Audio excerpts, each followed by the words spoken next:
All right. Hey, guys. Hopefully you all are able to take a few moments. I appreciate you all joining for today. I'm only going to be on for a few minutes as I'm going to hand the floor over to those that are leading the effort on the scoring and for the C-suite and security documentation portions of this.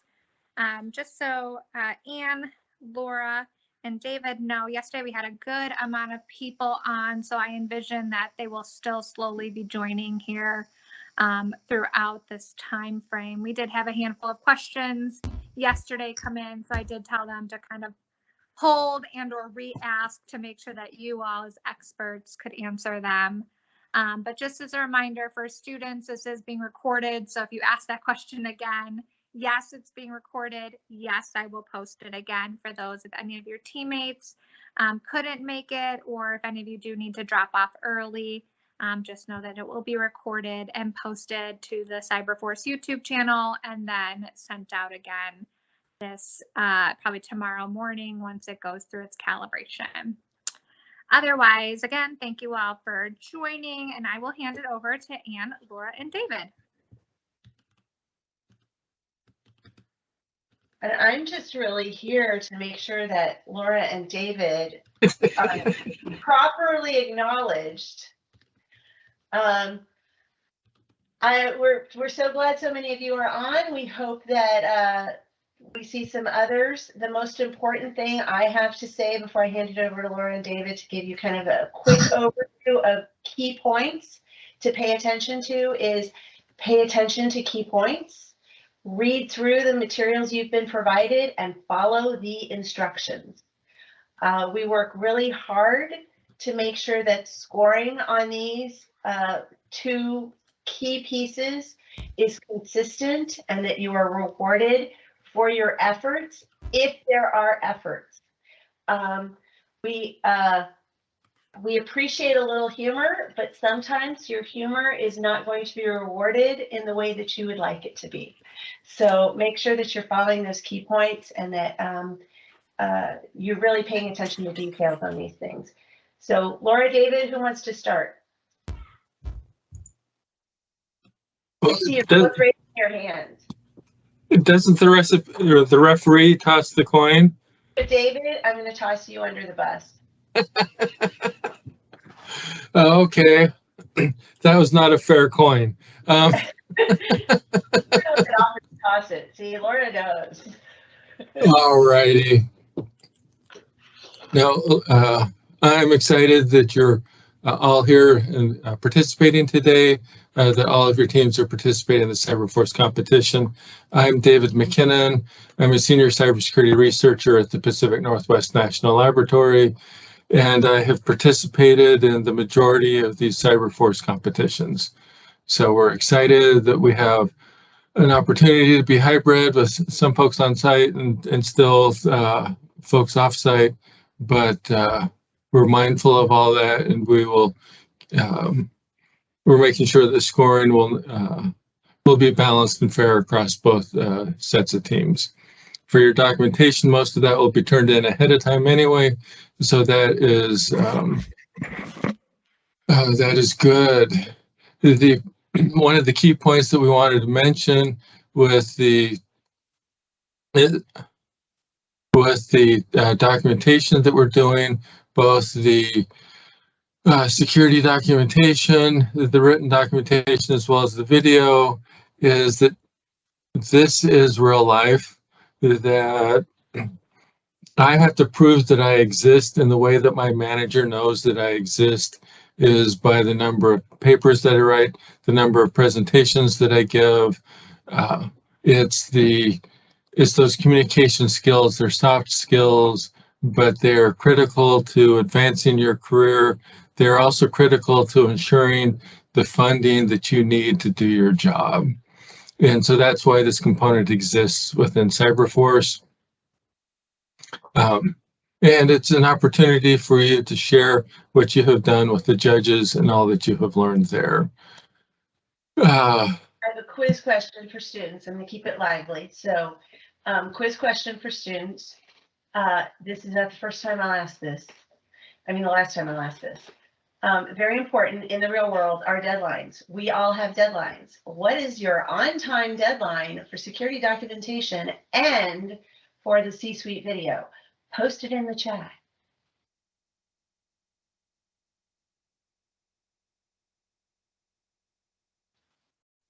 Excellent answers I'm seeing. Keep them going. I want to see all of them. I like those who've given me the very specific time.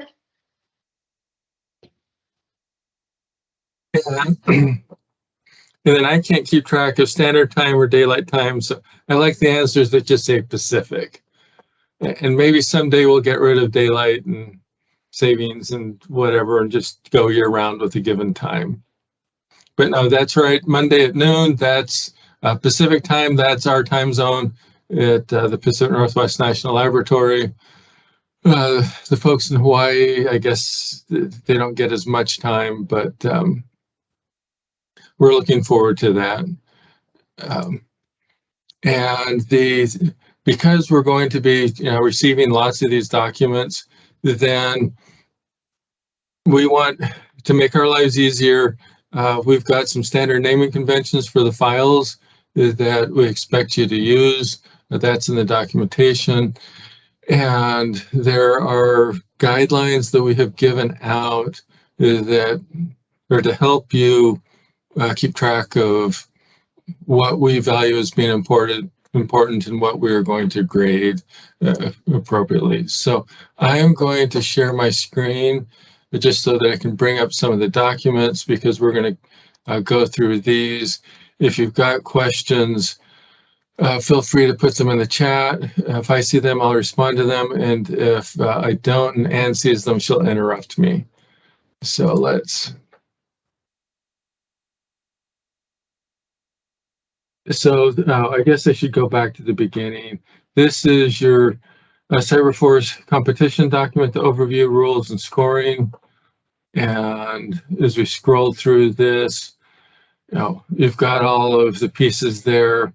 We're on page 11, which is the primary piece that talks about our rubrics. So I will scroll through. Apologies for all the scrolling here. But there's a lot of stuff that you can pull out of this, that you probably already identified, that, machine names, you've got the operating systems that they have, port services and port numbers that you're going to be using and writing up in your documentation. Overall, between the video that you're producing for the C-suite audience and the written document, the PDF file for our half of the team, that's 2,000 points, 1,000 points each. And you can see in, I guess, the start of page 12, we have the security documentation. That, we've got a paragraph there. Mostly it's to help you get, it points you to the rubric that we're going to be using. So we have that, and you can also see, it's not here, but it's earlier in the document. We want your documents to be named with your team number up front and security documentation, preferably PDF files, but it mentions there's also an option for a Word file as well. And the other key point that's here is these are supposed to be anonymous documents, so don't insert anything about your university. We've seen teams that they don't put their university name there, but they have the mascot plastered all over the document. Well, yeah, don't do that one either. There's a few colleges that have cougars as their mascot, but that kind of gives it away. And then others are very, very particular. So just keep that out as well. The UW alumni will not like Kruger on the documentation. And to put your minds at ease, students, if a UW Husky were to see that this was a Cougar document from WSU, they have the option to say they can't review it in an unbiased manner, and so they'd recuse themselves and we'd assign it to somebody else, and vice versa. If our WSU Cougars, notice that they were reviewing a Husky document, they could step aside as well. In answer to the question, the document you submit on time needs to be your final document. Those go to the scorers just after noon on Monday. Scorers will not be getting a second look at whatever else you submit. They don't see them. So what you submit, documents and videos, Monday by noon, will be what the graders see. So here's another question for you. What percentage do you use with a late submission? Put it in the chat. And we had our Pacific Northwest Vandal alumni weigh in there as well in the chat. Okay, that is good. All right. There for you, David. All right, so these are coming, and somebody's already read the rubric, so real happy to see that. I was skipping the piece that Laura will talk about for the videos, and then we get to the rubric, and I will expand this out a little bit. There are 6 sections here. Each of these sections more or less correspond to a piece in the template. You should have gotten a copy of your security documentation. We expect your team number there. And that's how we're going to keep track of everybody. The system overview, and I think that's was the first question there. It's pretty brief here. Describe your overall system in 250 words or less. Again, deadlines and constraints are things that we have to work with in the real world. In this case, 250 words. We want you to hit that mark. That's about a paragraph. And in the rubric, you go from leaving it completely blank. Don't leave sections blank. Do try and get something entered into every section. But you go from something that's very unclear, it's like, we got to fix the thing. That's not going to score you very many points at all. But then, a system is defined and well, defined well in clear and plain language. This means that your manager that's reviewing this can understand what you're talking about with the system. That it's not going to be chock full of jargon. You have an opportunity later to give all the IP addresses of your systems and the operating systems. You wouldn't need to do that in your overall system overview. This is describing that you've got an energy system. Oh, and I just forgot the names because they were too clever. And so Vita Vitale. No, it's not Vita Vitale.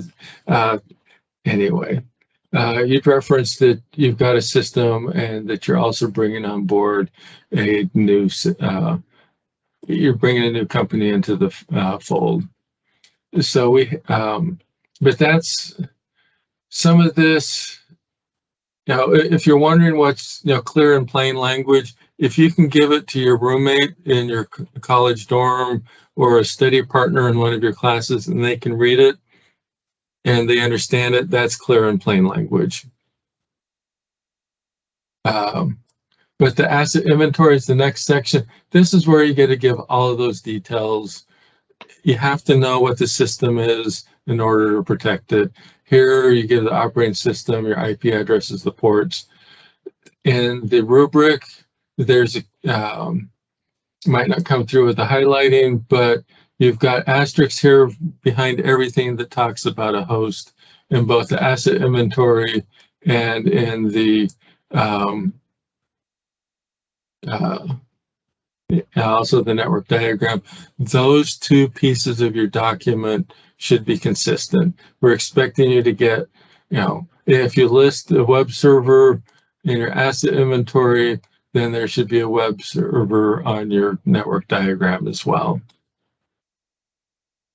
The known vulnerability, and then the network diagram is one that we have seen a lot of variation on, and we have this year generated a document for you. Give me just a second and I'll pull that up.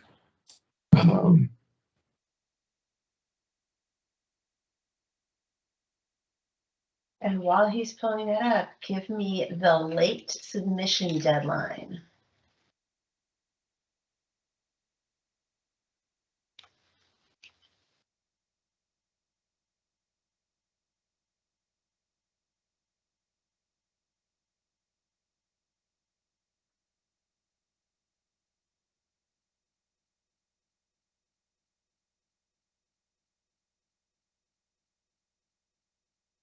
All right.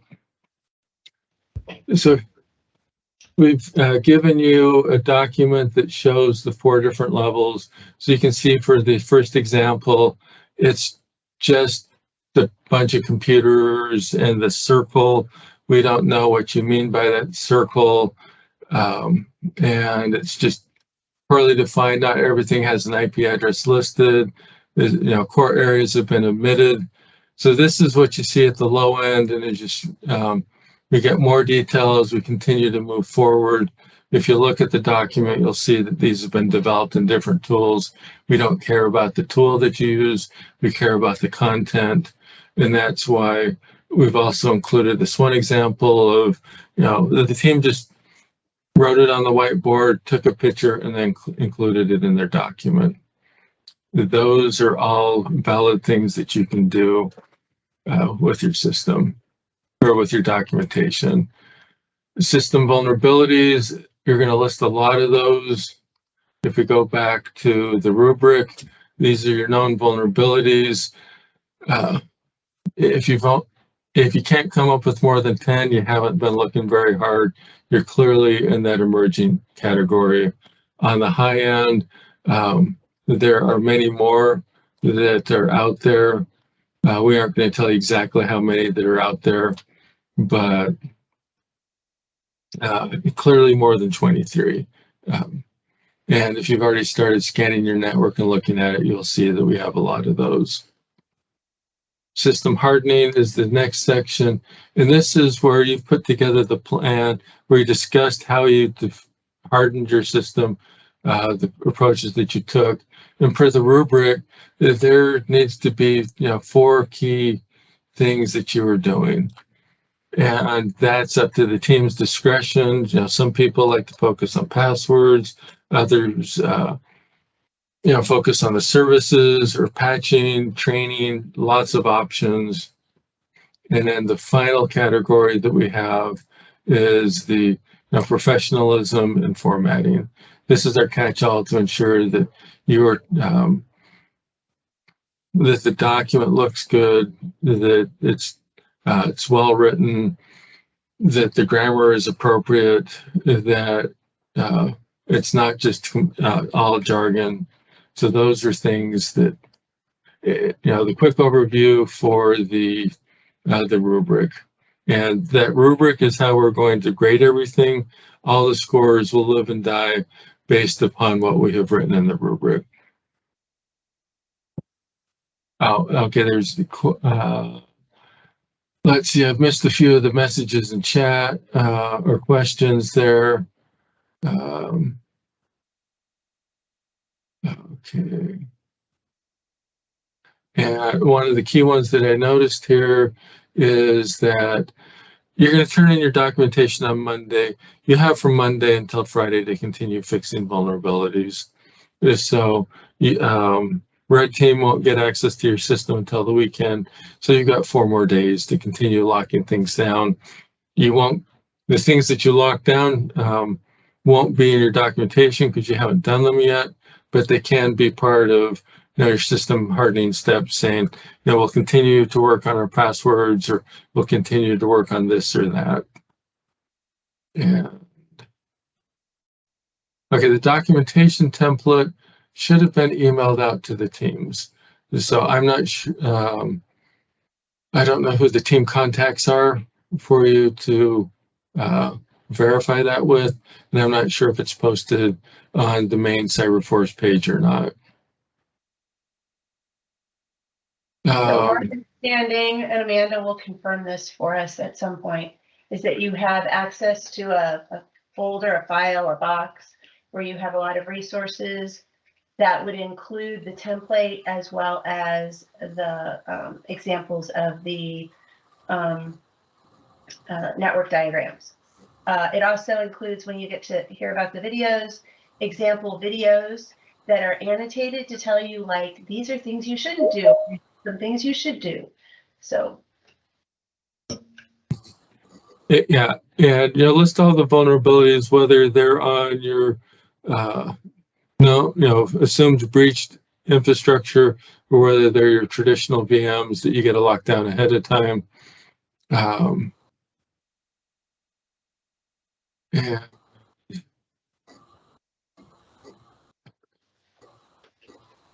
All right, I see other people's replies came in after Robert, so I want to acknowledge all of those who came in with an answer on the percent loss of points at 4:15 p.m. because some of yours didn't show on my screen until later. You all get 100 brownie points too. All right, David, have you hit all of your key points? Because we need to give Laura time to talk about the video. The only thing, again, make sure that your hosts are consistent across the network diagram and asset inventory. And then we would prefer if your network diagram is embedded inside the your security documentation, so that you only submit one file. There's some ambiguity as to whether you're going to submit one or two files. Please just submit one. And that's what I've got. So I will relinquish the screen.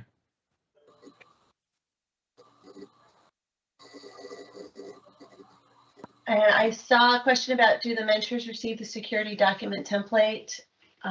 It looked like there's a check mark. I don't know if that means they have a question too. I'm not sure, but we'll try and find out from Amanda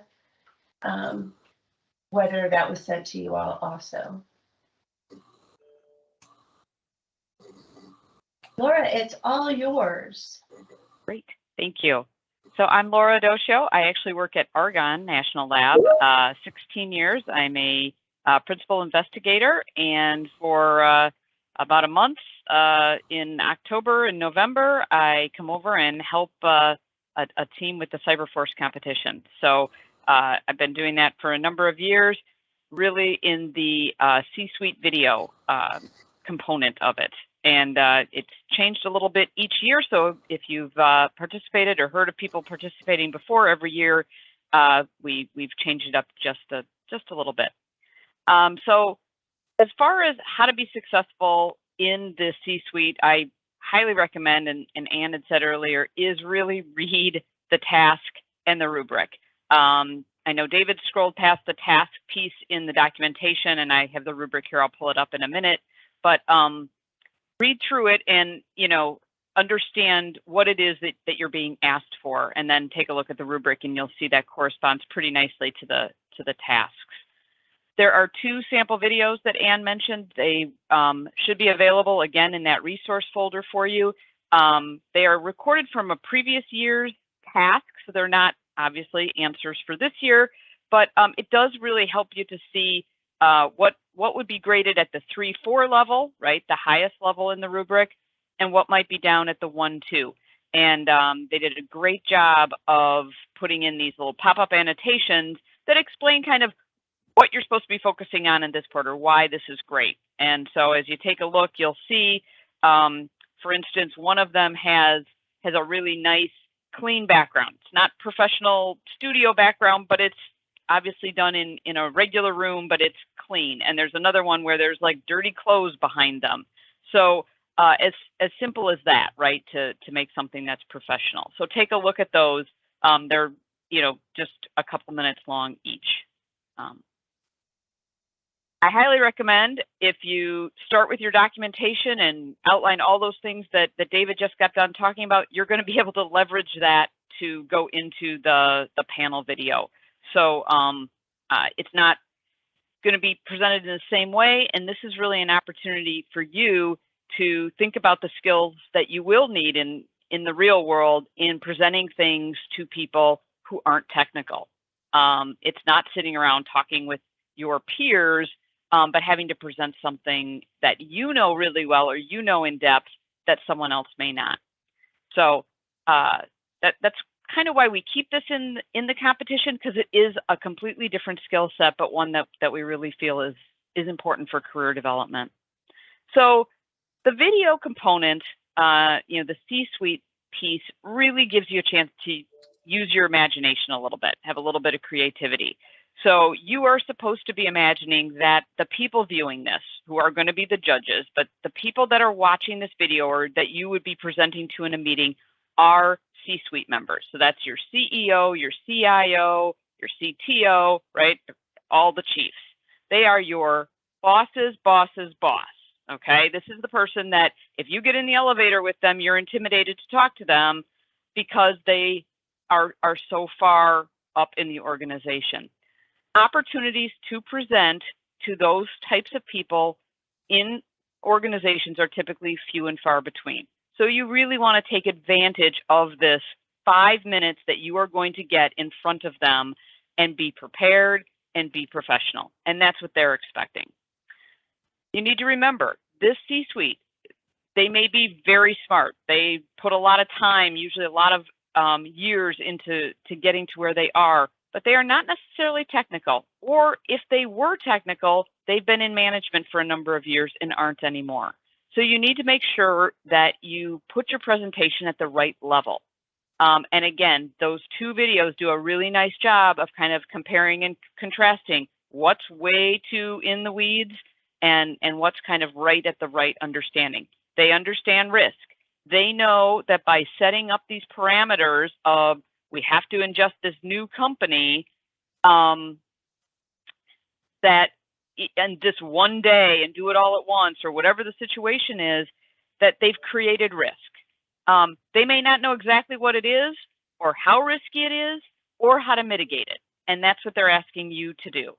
So you go ahead and explain to them what is the risk that they're undertaking and how can we mitigate it. Mitigation methods are going to be ways that you reduce the risk as low as possible, or at least as low as feasible, right? You can't make it zero, but what can we do? What are our best processes and plans? So specifically mentioned in the task, we are looking for both immediate and long-term mitigations. The immediate actions need to be free. These are going to be some of the things that David talked about passwords or policies or things like that you are planning to implement right away with no cost. The long-term things, this is stuff that they want to know, where am I going to get the biggest bang for my buck? What would I spend money on in the future? What would be appropriate and why? Why is that going to help me? So those are the things that you want to think about for the longer term. Okay. Couple technical notes, does not need to be professionally edited and produced, right? This can be something that is captured on your phone. You can do it as a Teams or a Zoom call that's recorded with or without visual aids. Fine, both is fine. You can be on camera or not be on camera. PowerPoint does include an option to record a presentation with or without you being on the camera. That option's nice because you can re-record a single slide if you'd like. If you do use visual aids, they should be clean and they should be effective. And please listen to your video before you turn it in to make sure that you can be heard. So those are just some things that we've noticed from previous years. I'm going to show the rubric really quickly here. Take a look at that. And I'm sorry, I can't see the chat at the same time. Is there anything that I should be addressing that anyone's asked while I share this? somebody asked about participate, define participate. I told them speak and or be seen on video, because I asked them what the minimum number of people that need to be participating in the actual video is. And that is 2. Correct answer is 2. We would prefer to have as many members of your team as possible participate. Everyone should contribute. So they might prepare the PowerPoint for you you're not required to have a slide deck, or they might prepare the content that you're reading and going over. They may have done the thinking with you, and you should acknowledge their contributions. But we understand that getting 5 or 6 people together at the same time is sometimes difficult, and we don't want to make that overly burdensome. So at least 2 of you participating in the video, but everybody contributing to the content. Very similar to what David showed, we have a couple categories going down, and we have scores from 0 to 4. So the very first category is just sort of the required elements. That's that 2 people. Did you acknowledge the rest? Are you within the time frame? Did you include your team ID in your at the presentation so we could identify who you were? Was the length commensurate with the information? So don't get to 5 minutes by repeating the same thing 12 times, right? And if you have enough information to go to the 7 minutes, just make sure that it is actually new information and you're not repeating yourself just to get all the way up to the time frame. The next 3 categories are summarizing and highlighting your plan, doing your immediate actions. Those were the free ones, the things that you're going to do right away. And then the last one was the long-term actions, right? 2 to 3 recommendations and why I would want to do those. So the rubric follows that same 3 content. We're expecting some plan information, again, at the right level, right? Technical level for your audience. You know, what are the risks that I am concerned with as say a CEO? The immediate actions, highlight 3 to 5. What are we doing to mitigate? And then the recommended long-term, maybe, and we have even a few things in here. Is it training? Are there future assessments, monitoring actions, that sort of thing? And then the very bottom is just quality of the presentation. That's going to be you're dressed appropriately, your clean background. If you've used a visual aid, it's clean and effective, that sort of thing. So that's the way we've broken up this scoring. A lot of the same things that David said about, and Anne have said about scoring, and the judges and multiple judges are looking at the same video to get kind of average scores, making sure that everybody is on the same rubric. So we're following that same path for video. So Laura, there's a question. Are we expected to brief the executives on what policies we have implemented? For example, the hardening we have done on traditional systems, or are we recommending policies be updated? Remember that if you've reviewed the video directions, there's a specific scenario that you are responding to regarding the risks of that scenario and the planned mitigations for those risks, whether they come before or later. And in fact, you have to do immediate as well as long-term. So those that you have implemented, if they relate to that scenario, then yes, you would include them. But that doesn't mean that you would necessarily include all. Does that make sense?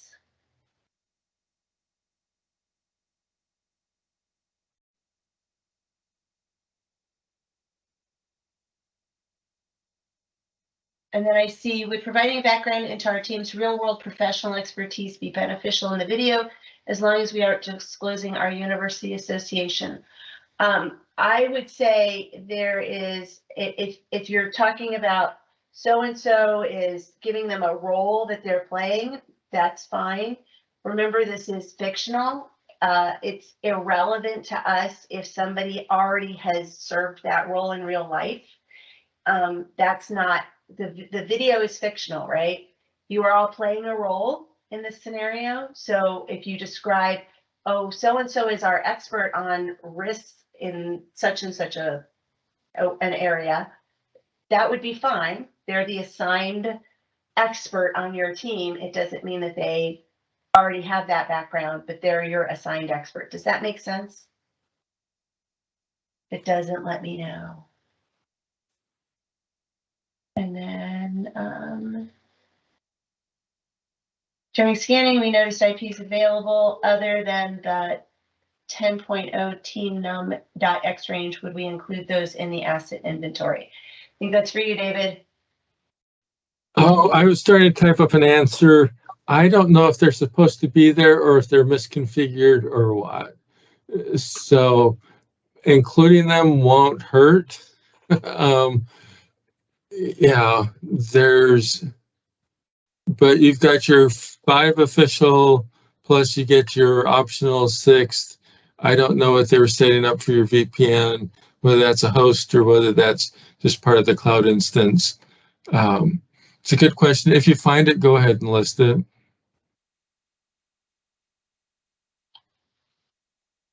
All right, Laura, do you have more that you? All right, other questions, y'all?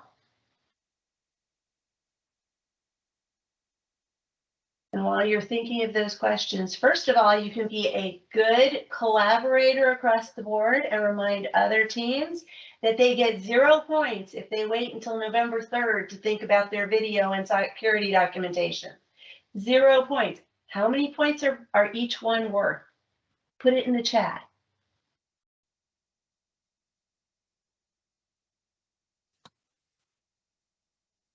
1,000 each, exactly.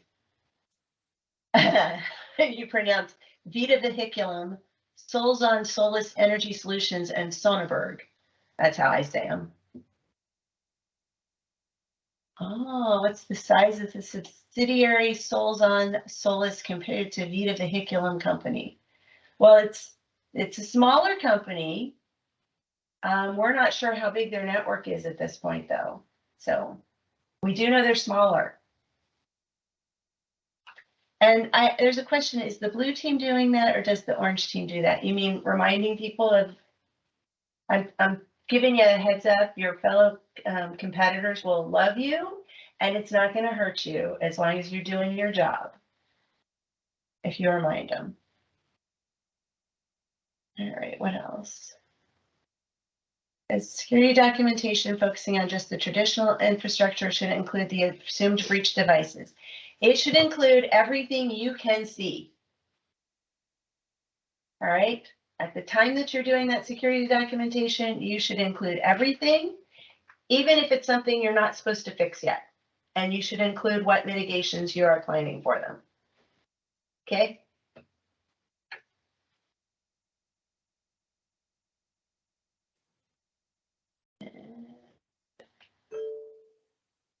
That's true.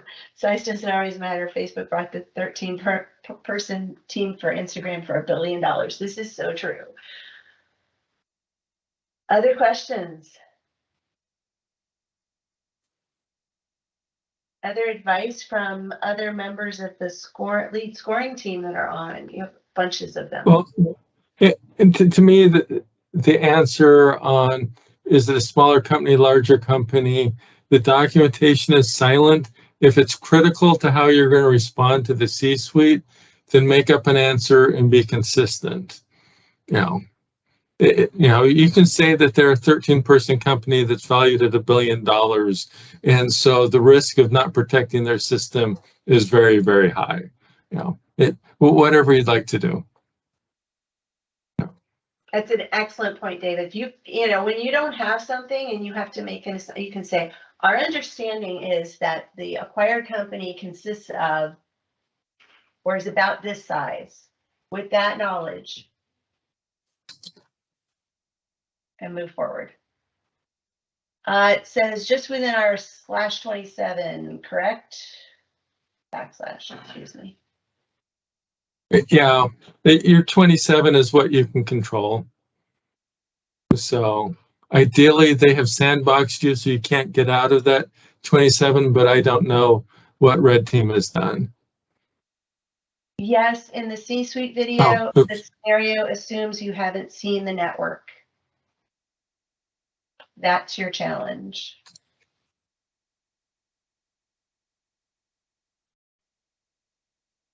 If we're unable to use inherent AWS security software, does this mean our environment does not use hardware firewalls? Are we just installing firewalls on the machines we can touch?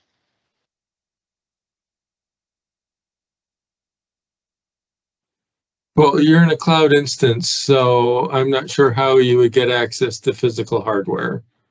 But it's all virtual, so that's, I don't have a good answer on that one. You do have control over the systems that you've been given.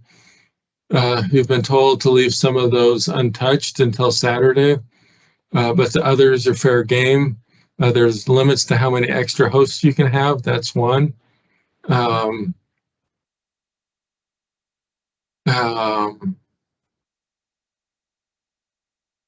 Yeah. But where you put your firewalls, whether they're network host based, etc., that's part of your security solution, and that's something that you'd want to describe in your documentation so that the judges can give you full credit for the solutions that you're implementing. So the question is, are they allowed to use AWS firewall? I would have to reread the. Go ahead. Yeah, I was going to say, I think that's an Amanda question. We don't get all of those answers.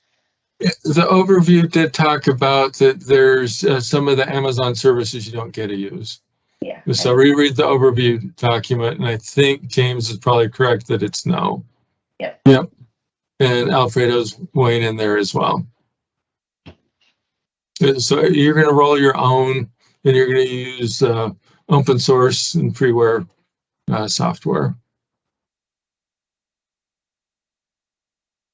So some of your questions, yeah, also probably no on the tool that makes use of AWS SDK for monitoring. Those more technical questions about what you're allowed to do, those you need to actually address to Amanda and others on the technical team. We can answer your questions about scoring and preparation of security documentation and video. Yeah, but we have not logged into the system. We know as much as you know more than we do at this point because you have read the overview document and have logged into your virtual private clusters. We've only read the documentation.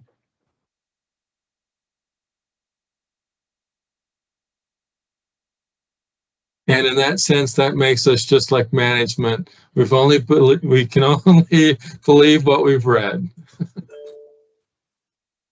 Can you specifically clarify what not allowed to touch the assumed breach VMs means? You can't change them. Don't do anything to them. I mean, logging in and just casually observing anything that leaves them unchanged. I believe that you have access to that, but no locking them down, no changing the passwords, no fixing all the little goodies that the red team has left behind. So whether you can observe setup logging on them, that's a technical question.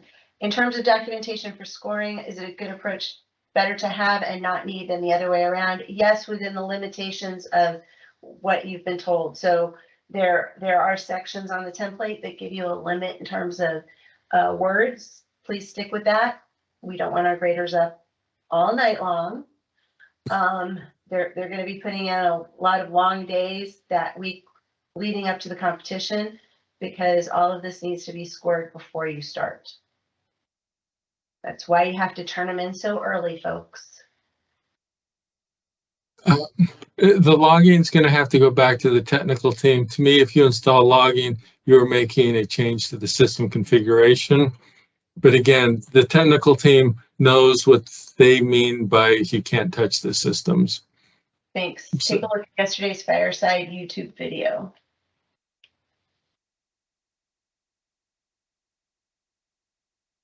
Okay.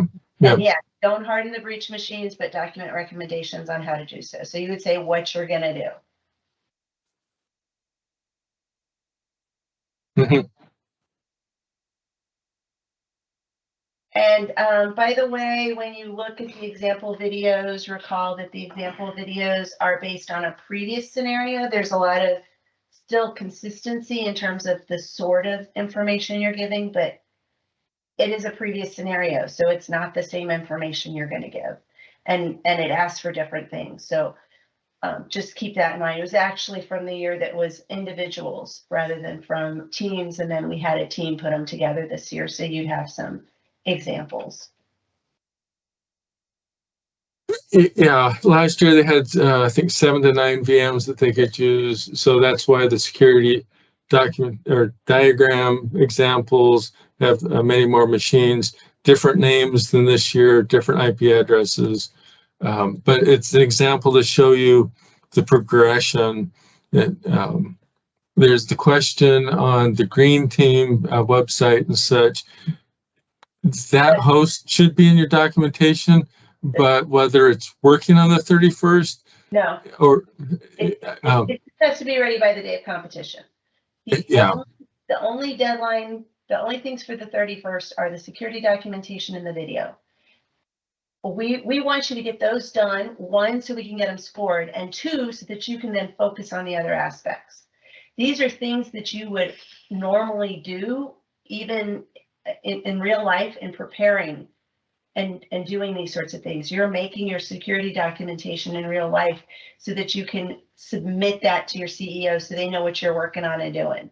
The video, they might have called you out for a quick 10-minute chat on, hey, what are we going to do? I'm really concerned. What's our risks? Those sorts of things. So the everything else is by day of competition. Documentation and video are due the 31st. If there are certain vulnerabilities we've not addressed in the documentation, is it better to find those and risk turning it in late, or simply turn in anything we have down on the deadline?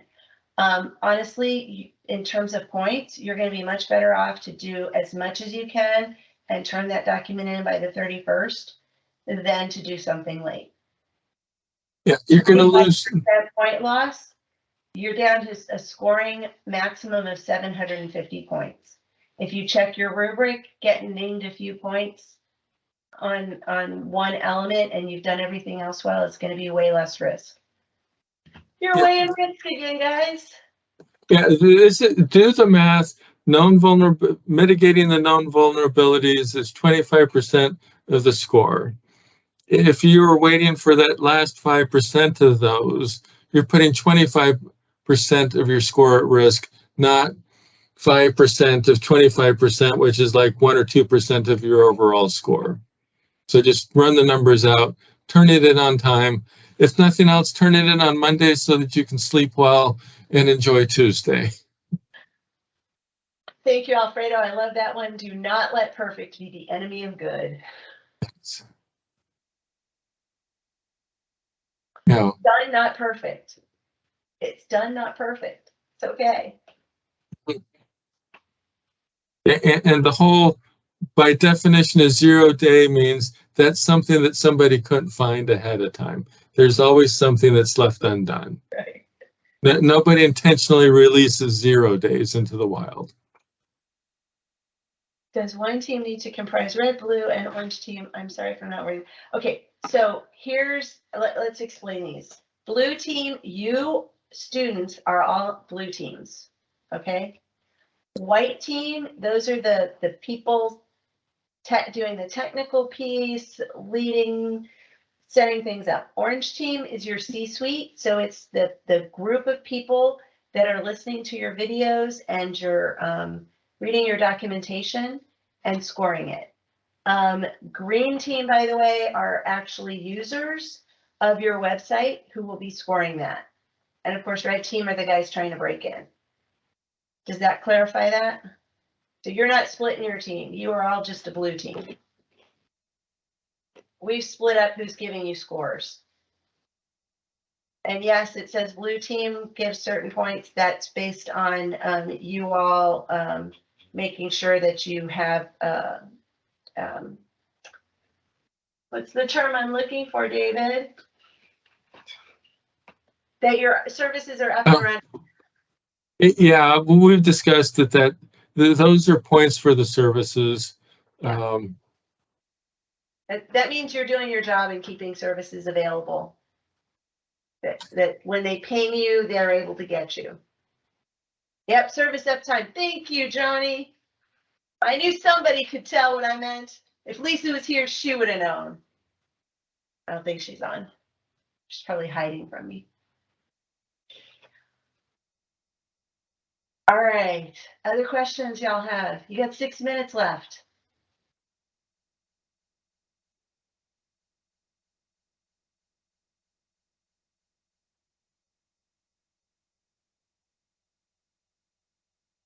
Oh, and by the way, back to the perfect good sort of thing. If you look at the videos we made for you, you'll see there's neither video is perfect.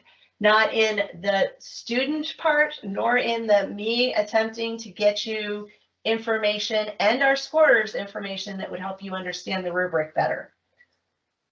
No perfection on that. Dress for work, you know, I think everybody on here looks like they're dressed for work.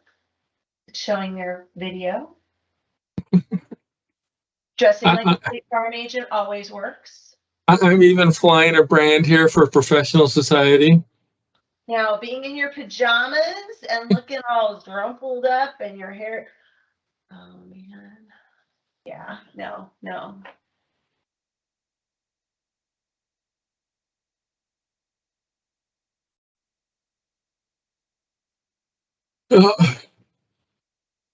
If you're doing your video on the 31st and you have to go directly from your video shoot to trick-or-treating, then costumes may be appropriate. Maybe your costume should be, you know, Men in Black or something.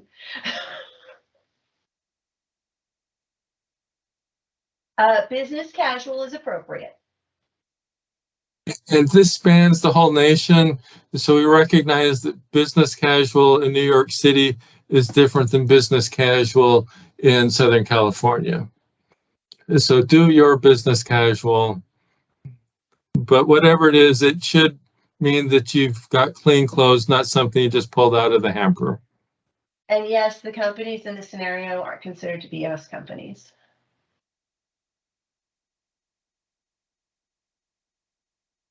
Yeah, I know you guys think that's funny about business casual being different on two coasts. My mother-in-law was telling the family how to dress business casual. I'm like, no, Mom, that doesn't work. Because you're back east and you have one idea of business casual, and out west, we have a completely different idea. And there's the pre-pandemic and post-pandemic business casual too.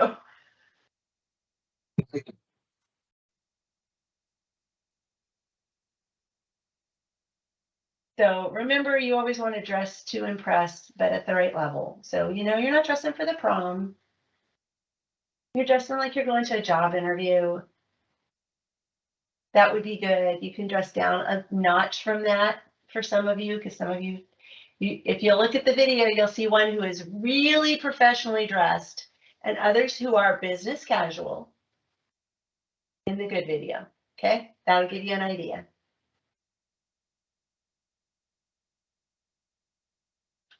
All right, folks. Corey, I'll hop off. Do you have overall suggestions, recommendations, tips for writing the documentation and producing the video? Team effort, divide and conquer. Have one person that is in charge of making sure your voice is consistent throughout and reading through it all. Yeah, don't buy new clothes for the video. I would say getting someone else, doing it early enough that you can have someone else review it and redo if you need to. And by someone else, that doesn't have to be someone with technical background. Okay, it has to be someone who, you know, for the security documentation, having a little bit of technical background is probably helpful. But if they can read it and understand it and go, okay, I don't get this technical jargon, but hey, you've done what they said. Like, you've got this list of stuff and you've told me what you're going to do about it. You're good to go, right? Video, somebody who looks at it and says, oh, okay, I get it. That's going to be very helpful. Definitely having someone else look at it is probably your biggest key. Get it done early and have someone else look at it so you have time to redo it if you need to. Yeah, because that person's going to come at it with fresh eyes and they're going to find typos misspellings or something where you wrote it so it was very clear to you, but it was not clear to anyone else, and they will identify that. So it's always good to have a third party read your documentation. And by the way, look, if you completely miss your deadline on the 31st, late is better than not at all. Okay? So if you're going to miss a few things, turn it in on time. But if for some reason you just blew the deadline on the 31st, get it turned in. You got 48 hours after the first deadline. And that's real life. Sometimes it impacts your review or the amount of funding you're getting or something else. So there's a penalty, but you still have to do the work. And yes, technical question there needs to go to the tech team. All right. And we're at the witching hour. So good luck to all of you. We look forward to reading your security documentation and watching your videos. Yeah, and I'll just echo, something is better than nothing. The top teams will be separated by 100 points or less. If you so get something in. Yes.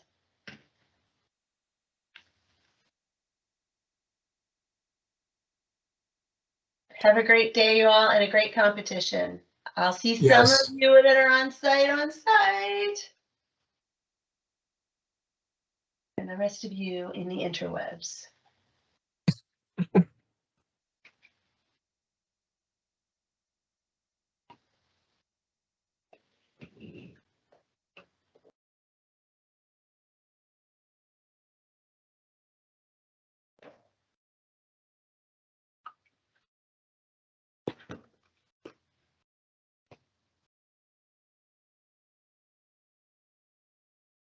And I guess the question for us, does the recording end on its own, or does Amanda need to pop on to end it? When we are all off, it will end on its own. Okay. I was just going to stay on and make sure there weren't any. I'd rather ask quietly.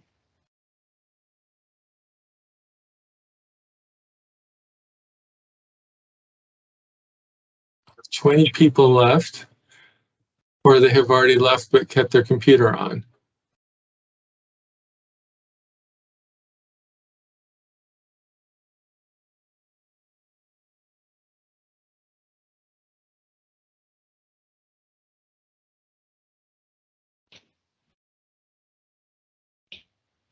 Alrighty, well, I got scheduled for another meeting, so I will drop off and do a quick call with somebody else. Meeting, I'm sorry, David. Oh, and then I got a 5:45 class I agreed to guest lecture at, so. All right, I'll hang on until everybody's off just in case. Okay. Well, until it's just the people who are actually sleeping on here off. Yeah, I got busted for that once. Just here for walking more away support. from the. Take care, both of you. Bye. All right, Bye, bye. David. Thank you.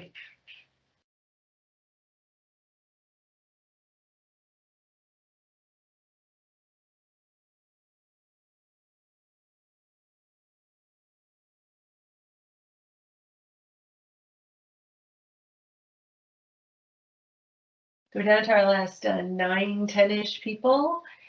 If you're awake, we're done with the call. You can hang up now.